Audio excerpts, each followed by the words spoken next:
வணக்கம். காசோலை மோசடி வழக்குல பார்த்தீங்கன்னா, பணத்தையும் குடுத்துட்டு, மோசடிக்கு உள்ளாக்கப்பட்டு, நீதிமன்றங்கள்ல அவர்கள் அலைகின்ற அந்த விஷயத்த பார்க்கக்குள்ள மனசுக்கு ரொம்ப வேதனையா இருக்கும். பணத்தையும் குடுத்துட்டு, அக்யூஸ்டும் நீதிமன்றத்துக்கு வரவே மாட்டாங்க. கம்ப்ளைண்டன்ட்ன்னு சொல்லக்கூடிய முறையீட்டாளர் தான் நீதிமன்றத்துக்கு தொடர்ச்சியா வந்துட்டுருப்பாங்க. ஏன்னா, இவரு வராம போனார்னா, அந்த முறையீடு தள்ளுபடி செஞ்சுருவாங்க. சரி, குடுத்த பணத்தையும் குடுத்துட்டு,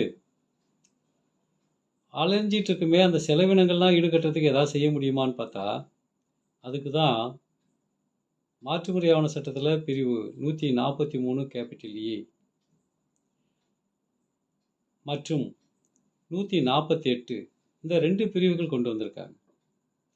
143 கேப்பிட்டல் ஏ என்னான்னு கேட்டிங்கன்னா, விசாரணை நீதிமன்றத்துல காசோலை வழக்கு தாக்கல் செய்யும்போது இன்ட்ரீம் காம்பன்சேஷன் இடைக்கால நஷ்டஈடு, அதாவது நிவாரணம் கேட்டு நம்ம அந்த வழக்கு தொடுக்கலாம். அந்த மனு போடலாம். 143 கேப்பிட்டல் ஏ கீழே போட்டிங்கன்னா, காசோலை தொகையில் 20% நம்ம பெற்றுக்கொள்ளலாம். அது மோஸ்ட்லி பார்த்தீங்கன்னா, அந்த உத்தரவு முறையீட்டாளருக்கு, அதாவது கம்ப்ளைண்ட்டுக்கு சாதகமாக தான் வரும்.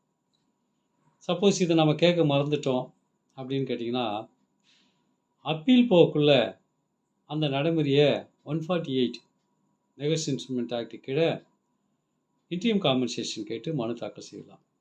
இது எதற்காக சொல்லப்படுதுன்னா, அந்த மாதிரி பணத்தையும் கொடுத்துட்டு காசோலை வழக்கை நடத்துறதுக்கு நடையாக நடந்து செலவு மேலே செலவு செய்பவர்களுக்கு இந்த 20% ஆஃப் த செக் அமௌண்ட் ரொம்ப பயனுள்ளதாக இருக்கும். ஆக அடுத்த வீடியோவில் இதை பற்றி நம்ம டீப்பாக பார்ப்போம்.